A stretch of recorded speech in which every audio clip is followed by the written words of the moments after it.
to enter the world of Dragoncaster, where the ancient land empowers you with magic long ago forgotten. Dragons, the ancient guardians of the elements, are awakening. War is imminent. Call upon your dragons and take control. The object of Dragoncaster is to use dragons to target the opposing caster and attack the enemy's land resources. The game ends when your opponent's caster is defeated. The surviving player is the winner. These tokens are going to be used on these 3x3 grids over here.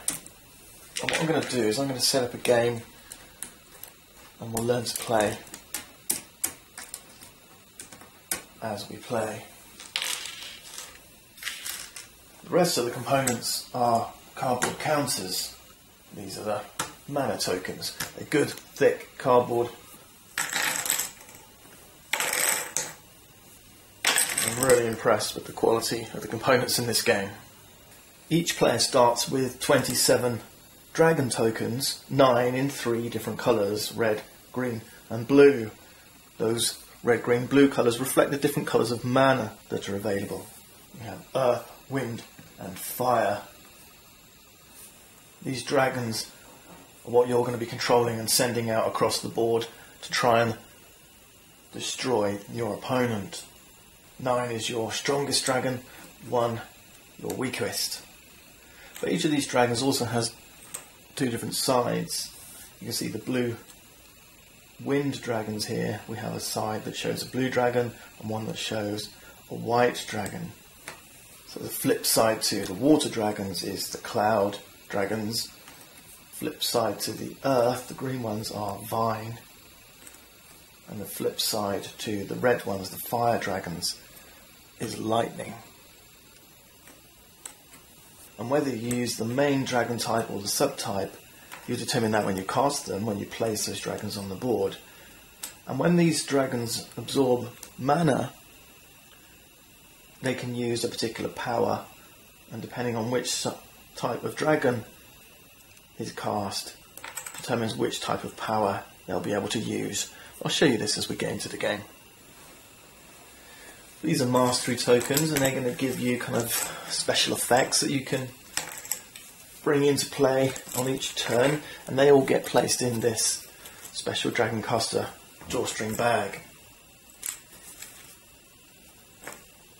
Finally, there's these large elder dragons, one of each of the 3 elements of earth, wind and fire. You can see they're a lot bigger than your regular dragons. During the course of the game, players are going to be able to place these counters on those elder dragons, and the player who places the 3rd and last counter on that dragon will be able to summon that elder, that more powerful dragon compared to a regular dragon's strength. He has a strength of 12. The idea here is that you're going to be using your dragons to move down the board and start destroying these spaces. The Dragoncaster can move left and right during the course of the game, but they cannot move through destroyed kingdom spaces. So the idea is to trap your opponent's Dragoncaster in their kingdom so they cannot move, and then deal the killing blow by destroying the kingdom they're in and winning the game. I'm going to take on the role of this green Dragoncaster down here. We start at space number 9 in the middle. Let's draw our 3 starting mastery tokens. I've drawn Mana Drain, Slowed and Resource 1. These mastery tokens can be played either on your opponent's turn. You see this upward arrow. If you see a downward arrow, it's on your turn. No arrow at all means you can play them at any time. Let's start a turn and see how this is played. I'll take the 2 black dice. The first thing you do on your turn is roll these to gather resources. Okay, I've rolled a 3 and a 1. The pip values on the individual dice don't actually matter. For all intents and purposes, all I've rolled here is a 4. Now what I can do then with my resource markers, I can take any number of these, but I've got to cover 1 or more numbers that add up to 4. That's a pretty low roll, so it's not a good start. But I could, for example, just cover the number 4, or I could cover the number 1 and the 3. My choice. Let's say I choose to cover the number 4 here. There's a blue dot and a number 4. I can either place mana matching the colour, so I get to place blue mana, or I get to cast a dragon of any colour with strength 4. Alternatively, I could go for the 1 and the 3. Let's do that. I can choose red, green or blue. I can choose 1 red, 1 green, 1 blue, 1 red, whatever combination I want. But as it goes, I'm going to grab two red dragons. So I want number 1 and number 3. And we always place dragons in front of our dragon caster on one of these hexes. So I'll start by placing my number 3. Now I've got to choose. I can put the fire side up or the lightning side up. Let's put him as fire side up. And if you're casting multiple dragons, then you take turns left and right. So I'll put the next one here. I'll put him lightning side up. With a fire dragon, if I absorb mana on the board, let's say there was some mana here, I moved in here and absorbed it, and I could then spend that mana to do a fire attack, which extends the dragon's normal fire attack by 1 hex, whereas lightning, this one instead will turn any defender into a barrier, kind of petrifying a defender. And a barrier, one of these tokens we set aside, is a hex that can't be moved through. Going back to our casting chart, this is the key mechanism of the game, really driving your actions. But some of these spaces are now getting blocked off. If we manage to block off, you see there's 3 green, there's 3 blue and there's 3 red, 3 of the same colour, in this case green, then we get to place one of these tokens on the Elder Dragon. Remember, whoever places the last token on the Elder Dragon gets to cast that dragon. They take it and add it to their pool. Okay? The other thing you get to do when you block out 3 of a colour is you get to draw another mastery token from the bag. Okay, whether it be green, blue or red is irrelevant. Now that we've cast our dragons, the next thing we do is movement. We could be absorbing mana at this point as well, and if you absorb mana as well as activating the dragon special, you can actually move an additional 2 spaces unless you're slowed. Now when a dragon moves, he can move 1 or 2 spaces, 1 or 2. But when a dragon is first cast, that casting or moving onto that first hex counts as one of those 2, so they can only move 1 space. The terrain features themselves don't actually mean very much, except that the volcanoes here is where the fire mana appears, the blue water is where the wind mana appears, and the green forests where earth appears. Okay, so we've got 1 movement point each. Let's just push our 2 dragons forward. The final thing you'll do on your turn is be able to move your dragon caster, and you can move them 1 to 3 spaces left or right. So let's just say I move this way to number 5, with a view of them bringing out some more dragons here, coming up the flanks.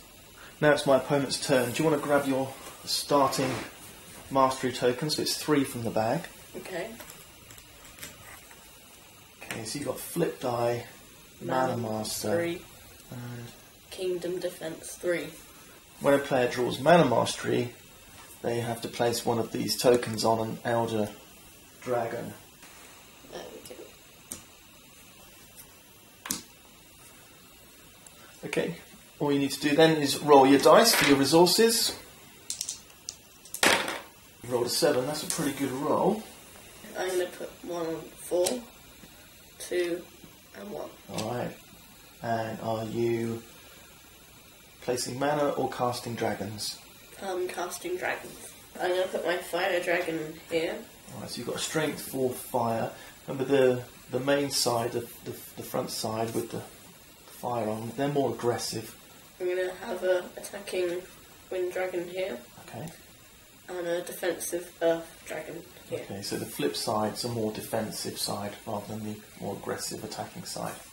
The more aggressive side of wind is called the mist side, and that allows them to move through other dragons. The more defensive water side will strip a defender of their strength, And on Earth, the vine side is called entangle, and this will allow them to draw defending or other dragons towards them. And the more attacking side, the Earth side, allows them to burrow under barriers, so they're kind of more advancing. Now the dragons move. I'm just going to move them all forward, so 1, 2, 3. Good stuff. And now you can move your dragon caster sideways up to 3 spaces. I'm going to stay here for now. My turn. Let's roll. Oh, another bad roll. 2 and a 1. That's terrible. But I'm going to grab my resource 1 mastery. And this will add 1 to my resource roll. That gives me 4. So I'm going to put 1 down here. And I don't really want blue mana. So let's go for a dragon. And then I'm going to put my green one here up against your blue one, hopefully. Let's move now. So they're going to move this way. I'm going to move this way and then move this one in here, I think. Yeah, let's do that. Your turn. Oh, what a beautiful roll. 11. I've got 11, so I'm gonna put these on that one and that one. 8 and 3. That's 2 blues. You've got all the blues covered. So I place a blue token on the wind dragon. Okay, and you get to draw a new mastery. Good job. I'll put the green one here and the blue one here. Alright, so you've summoned an earth dragon and a cloud dragon. Okay, movement. I'm going to move this one here, this one here, this one here. Okay, so moving up to 2 spaces, and they have to move further away from the kingdom. And what about these 2? They can move 1 each. We'll move this one here, this one here. Okay. Right, my turn. This gets discarded, I forgot that. Roll. Oh, I got 11. With 11, I'm going to go 6 and 5, and I'm going to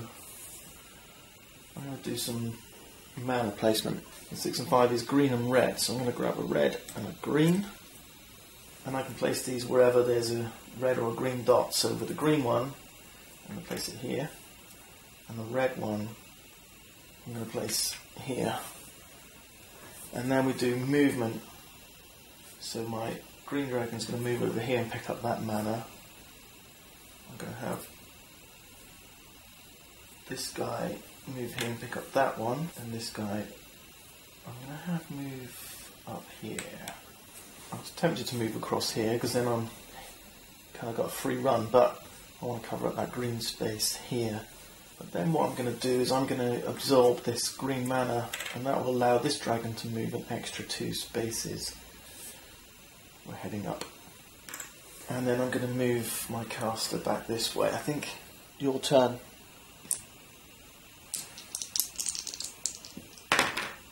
7. 6 and 1, okay. Are you going to cast a dragon or place mana? It's a good number, a high number, 7. I'm going to place this attacking fire dragon here. Awesome.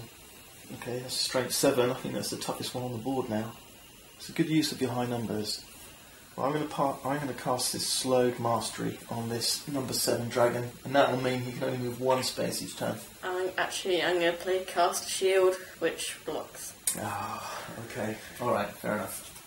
These both get discarded. I'm going to start by moving this vine dragon in here. Okay.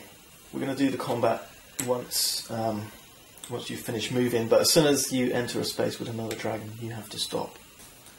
1, 2, 1, 2, 1, 2, 1, 2, 1, 2. Okay, now who's cast this turn? Yeah, you got it. 1. Combat begins when any 2 dragons share a space like this, and it happens after we've concluded our movement. Both players roll 2 dice, and we add the strength to our roll of our respective dragons. Oh. In addition, the dominant dragon gets a bonus of +3. Red is dominant over green, dominant over blue, and blue over red. As this is a red versus green battle, the red dragon gets +3. So he gets 6 +3 +3 strength. That's 12 +3 from there is 15 versus 4. I win the battle, and the defeated dragon is removed from play and cannot return to the game. It was a risk worth taking, but your roll was really rubbish. I mean, you could have done a flip die. That has still not been enough, would it? That would have been 6, 7, 8, 11. Do you want to move your caster? No. Still happy there. Right, I'm going to revolve the resources. I've got 7. This one. And I'm going to bring, I think, fire dragon out. Strength 7. Remember, he always goes in front of your caster. So there's another reason why you want to move your caster around, is to spread your dragons around. And let's move him this way. This is your guy. He's heading this way in a dangerous way, but he's beyond my defences now. I'm going to move in here, and then I'm going to have these guys, kind of like pawns, move past this dragon. Well, I'll take that back. I didn't want him moving in there.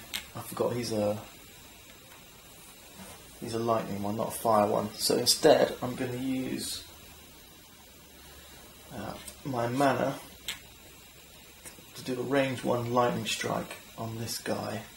And all I do here is I roll 2 dice, and if I roll, is it greater or greater than or equal to? Greater than or equal to your unmodified strength, so greater than or equal to 4. 5. And that will turn him into a barrier. Okay. And finally, I think I'll move my